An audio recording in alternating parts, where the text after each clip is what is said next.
इस कहानी के लेखक हैं पंचम प्रकाश।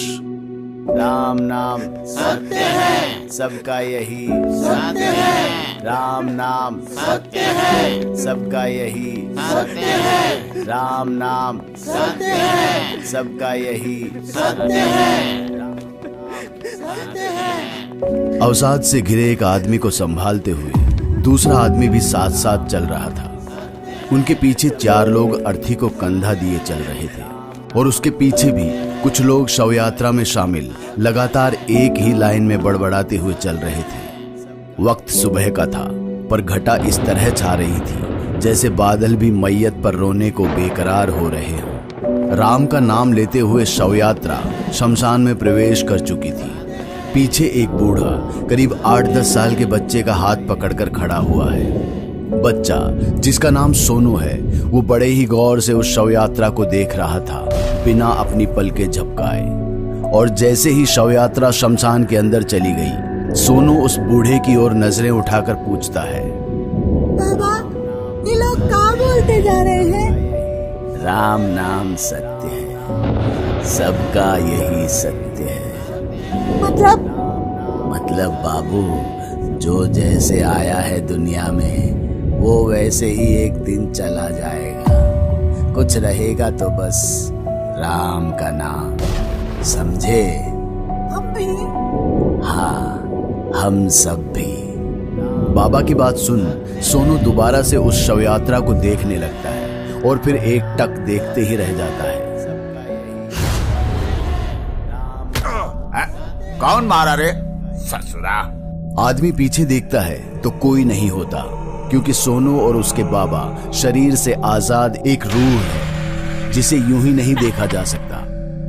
उस आदमी को सोनू की बस हंसी सुनाई देती है, पर दूर दूर तक कोई दिखाई नहीं देता। ये मंजर देख उस आदमी के हाथ से तंबाकू छूट जाती है और वो चीखते हुए वहां से भाग निकलता है। भूत भूत भूत, भागो! बेटा, फूफा जी थे वो तुम्हारे, भला उनके साथ कोई ऐसा करता है? बाबा की बात सुन सोनू मायूस हो जाता है। उधर शमशान के अंदर कुछ लोग मायूस थे तो कुछ लोग उन 4 लोगों की भूमिका निभा रहे थे जो कुछ ना कुछ कहते रहते हैं। वो आदमी जिसे सोनू ने पत्थर मारा था, वो चुपचाप मुंह पर गमछा बांधे हुए कोने में बैठा था, जैसे उसे कोई बड़ा झटका लगा हो। पर इन सभी चीजों के बीच अगर किसी पर गम का पहाड़ टूटा था तो वो इंसान वही था जो बेसुध अर्थी के आगे चल रहा था। शमशान में बच्चे को दफनाने के लिए गड्ढा खोदा जा रहा है। भरी जवानी में अपने बच्चे की अर्थी उठाने का बोझ बहुत भारी होता है भाई। अरे जल्दी कीजिए ठाकुर जी और नहलवाइए जजमान को। समय रहते क्रियाक्रम हो जाना चाहिए। घड़े के पानी से हज्जाम उसको नहलाता है और फिर वो सफेद कपड़े में अपने बेटे को उस गड्ढे के अंदर रख देते हैं। बेटे की उम्र 10 साल का होने वाला था। नाम? सोनू। नाम सुनते ही पंडित मंत्रोच्चारण करने लगते हैं। एक अजीब सी शक्ल का इंसान उन्हें गड्ढे के अंदर मिट्टी रखने को कहता है और फिर वो अपने बेटे को मिट्टी में दफना वहीं निढाल हो जाता है। लोग उसे समझाते हैं और सहारा देकर खड़ा करते हैं। सोनू भी खुद को मिट्टी के अंदर दफन होता देख डर जाता है, जैसे किसी ने उसे जिंदा रहते हुए मिट्टी के अंदर गाड़ दिया हो। डर मत बाबू, मरने के बाद कोई दर्द नहीं होता। दुख तो बस उन पर छा जाता है जो पीछे छूट जाते हैं। अपने बाबा की बात सुन सोनू अपने पिता की ओर देखने लगता है और उनके बगल में जाकर खड़ा हो जाता है और फिर हौले से उनके हाथ को छूता है। उसके पिता को भी ऐसा एहसास होता है जैसे किसी ने उसे छुआ, पर उन्हें कोई दिखा ही नहीं। वो अपने घुटने पर बैठकर रोने लगते हैं। पापा, आप काहे रो रहे हैं? हम तो यही हैं, आपका सोनू। सोनू भी बेचैन हो उन्हें मनाने की कोशिश करने लगता है कि वो यही है, पर उसके पिता की आंखों में तो सिर्फ वो मिट्टी दिखाई दे रही है जिसमें सिमटकर उनका बेटा उनसे हमेशा हमेशा के लिए दूर जा रहा था। इधर क्रियाक्रम की पूरी प्रक्रिया खत्म हुई तो सभी शव यात्री शमशान से वापस निकल जाते हैं और स्नान कर घर की ओर बढ़ चलते हैं। रीति रिवाज पूरी कर सभी घर के काम में लग जाते हैं, पर घर के कोने में शोक की कहानी अपनी जगह ले रही थी। पिता का दुख अभी भी खत्म नहीं हुआ था, पर जिम्मेदारियों ने उन्हें फिर से सख्त होने पर मजबूर कर दिया। बहन जो रोज रिमोट के लिए अपने छोटे भाई से लड़ती थी, वो आज उसका पसंदीदा कार्टून लगाकर सिसक सिसक कर रो रही थी। पर इन सभी से भिन्न एक शोक ऐसा भी था जिसने खामोशी की शक्ल ले ली थी। सोनू की माँ, जिसने अपने बेटे की मौत की खबर के बाद ना तो कुछ खाया और ना ही मुंह से एक शब्द बाहर निकाला। बस घर के कोने में बैठी अपने बेटे की तस्वीर को निहारे जा रही थी और उसमें ढूंढ रही थी अपने उस बेटे को जो अब उससे बहुत बहुत दूर जा चुका था। सोनू अपनी माँ की बगल में बैठ उसे निहारने लगता है और अपना हाथ बढ़ाकर उसके आंसू पोंछने लगता है।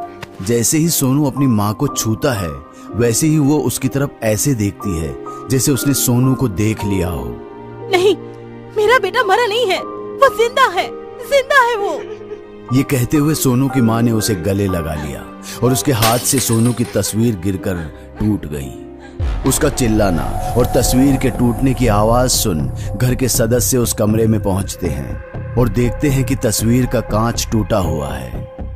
घर का चिराग बुझ गया और ऊपर से ये कांच भी टूट गया। भैया, लगता है कोई बड़ा अपशगुन होने वाला है। मेरा बेटा कहाँ गया? अभी तो यही था। सोनू डरो मत बेटा, वापस आ जाओ, कोई कुछ नहीं करेगा तुम्हें। सुलोचना, ये क्या कर रही हो तुम? अरे कोई नहीं है यहाँ, हमारा बेटा अब इस दुनिया में नहीं रहा। खबरदार, जो ऐसा कहा तुमने। अभी यही था मेरा सोनू, उसने अपने हाथों से मेरे आंसू पोंछे थे। लो, भाभी भी पागल हो गई। पता नहीं मेरे भैया का अब क्या होगा। मैं तो कहती हूँ भैया, दूसरी शादी कर लो। अरे पगला गई हो क्या तुम? दिमाग नहीं है क्या तुम्हें? कब क्या बोलना चाहिए समझ नहीं आता है। ये लो भैया, मैं तो तुम्हारी भलाई की ही बात कर रही हूँ। इससे पहले कि बुआ जी कुछ और कहती, सोनू का फूफा उसका हाथ पकड़कर बाहर चलने के लिए कहता है। फूफा जी के साथ शमशान घाट के पास जो भी हुआ, उसके बाद उन्हें लगा कि सोनू की आत्मा भटक रही है, जिसका एक और नमूना उन्हें तुरंत ही देखने को मिल गया।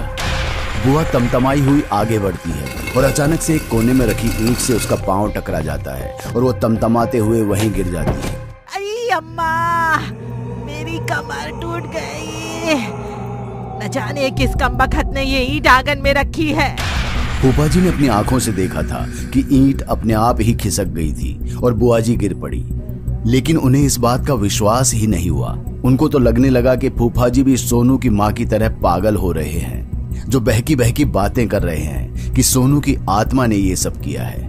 खैर, किसी को विश्वास हो ना हो, लेकिन जिस तरह से फूफा जी गर्मी में भी मफलर बांधे कोने में दुबक गए, उनका डर एकदम साफ दिख रहा था। दिन गुजरते गए, लेकिन सुलोचना की हालत में कोई सुधार नहीं आया। सोनू के पिता जब भी सुलोचना को अपने आप से बात करते देखते तो उनका दिल रोने लगता था। एक तो उसका बेटा नहीं रहा, ऊपर से बीवी की दिमागी हालत भी खराब हो रही थी और फूफा जी का डर भी खत्म होने का नाम नहीं ले रहा था। जिस तरह वो कभी कभी सोनू से हंसी मजाक किया करते थे, सोनू अब उनके साथ कर रहा था। लेकिन इंसान के मजाक करने में और किसी आत्मा के मजाक करने में जमीन आसमान का अंतर होता है। सोनू के पिता सर्वेश ने सब जगह सुलोचना को दिखा लिया जहां वो दिखा सकते थे, पर किसी भी रिपोर्ट में कुछ नहीं निकला। सभी ने उनके बारे में यही कहा कि वो एकदम नॉर्मल है, पर उनके घर में कुछ भी नॉर्मल नहीं था। सुलोचना एक अलग कमरे में रहने लगी जहां किसी को आने जाने की इजाजत नहीं थी। उस कमरे से हमेशा किसी न किसी के हंसने की आवाज बाहर आती थी। ऐसा लगता था कि सुलोचना किसी और से बातें कर रही है, पर जब भी सर्वेश अंदर जाता तो सिवाय पसरे अंधेरे के उस कमरे में कोई और नहीं होता। सुलोचना, ये क्या कर रही हो तुम? अपनी जिंदगी बर्बाद करने पर काहे तुली हो? तुम मुझे अकेला क्यों नहीं छोड़ देते? जैसे ही तुम अंदर आते हो, सोनू डर कर चला जाता है। अरे सुलोचना, सोनू मर चुका है। अरे समझ नहीं आता है क्या तुम्हें? जितनी जल्दी तुम ये बात समझ लो, अच्छा होगा। इतना कहते हुए सर्वेश कमरे से बाहर चला जाता है। मायूसी भरी नजरों से सोनू अपनी माँ को देखने लगता है। क्या हुआ बेटा? हमारा यहाँ होना किसी को पसंद नहीं है। माँ, क्या हम इतने बुरे हैं? अरे नहीं नहीं बेटा, ये किसने कहा तुझसे? बुआ जी कह रही थी कि हमारी आत्मा भटक रही है, उसे भगाना होगा। वो तो कुछ भी बोलती है बेटा, छोड़ उन्हें। हम दोनों को कोई अलग नहीं कर सकता। सुलोचना किसी सूरत में अपने बेटे से जुदाई नहीं चाहती थी। वो भी कहीं ना कहीं इस बात को समझने लगी थी कि जिसे वो अपना बेटा मान रही है वो असल में नहीं बल्कि उसकी आत्मा है। फिर भी वो उससे दूर नहीं जाना चाहती थी।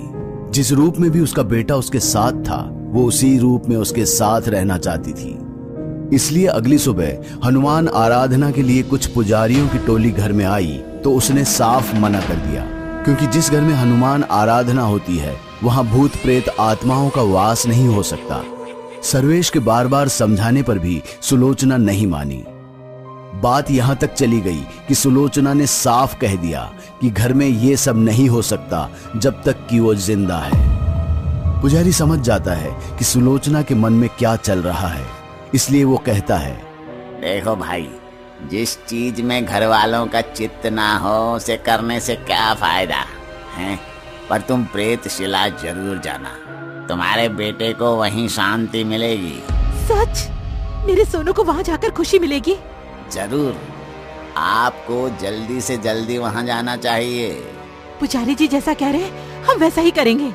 सुलोचना पुजारी की बात में आ जाती है और वापस उस कमरे में चली जाती है। इधर पुजारी सर्वेश को प्रेतशिला की असली सच्चाई बताते हैं। बिहार के गया में प्रेतशिला वो जगह है जहां पिंडदान करने से भटकती आत्मा को भी शांति मिल जाती है और वो अपने लोक में चली जाती है। खासकर वहां उन्हीं लोगों का पिंडदान किया जाता है जिनकी मृत्यु अप्राकृतिक तरीके से हुई हो।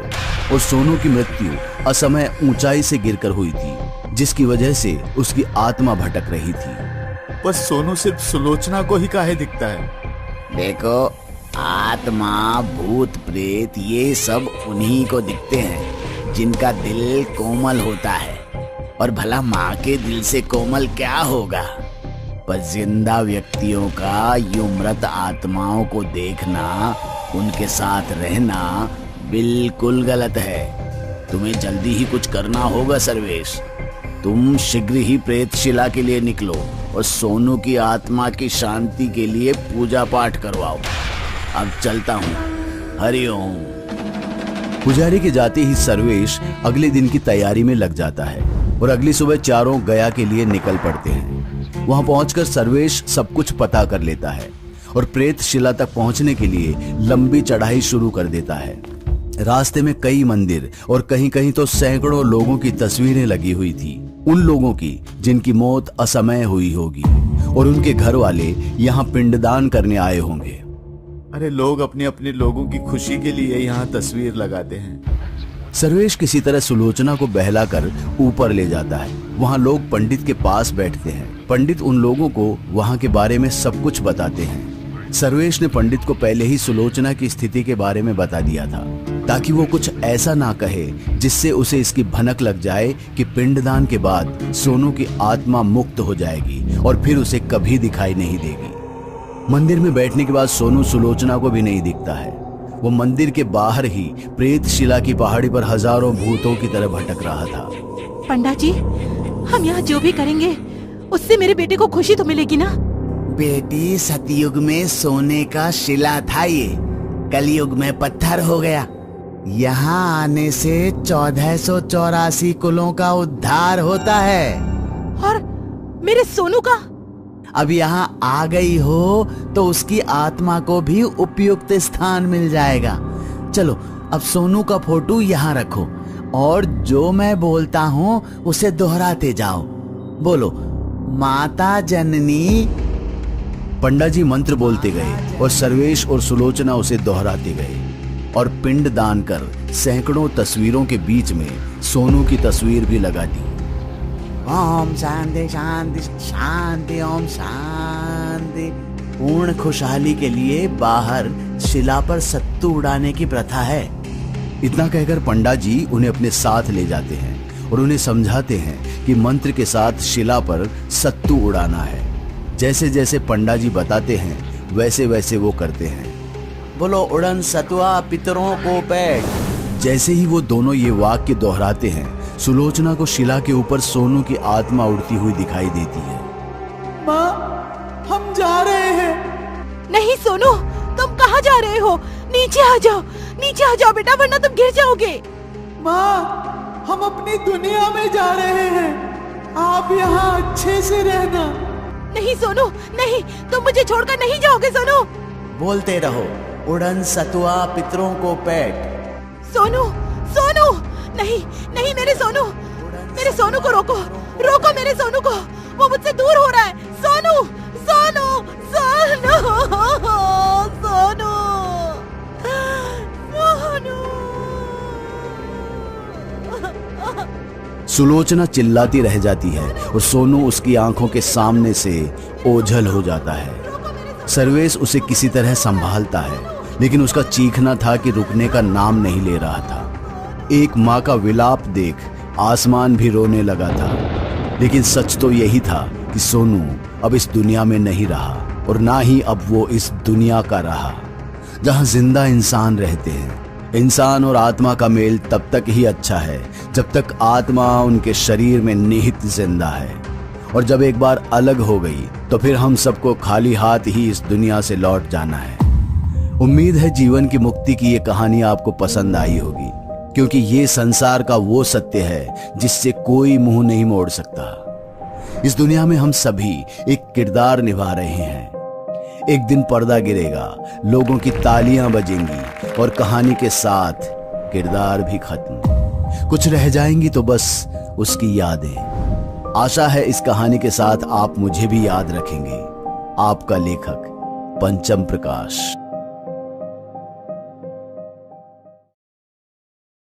दोस्तों, अगर आपको हमारी कहानी अच्छी लगी हो तो लाइक, कमेंट और शेयर जरूर करें। साथ ही रेगुलर अपडेट के लिए चैनल को सब्सक्राइब करें। और अगर आपके पास भी कोई डर से भरी दमदार कहानी है तो भेजिए हमारे मेल एड्रेस पर अभी।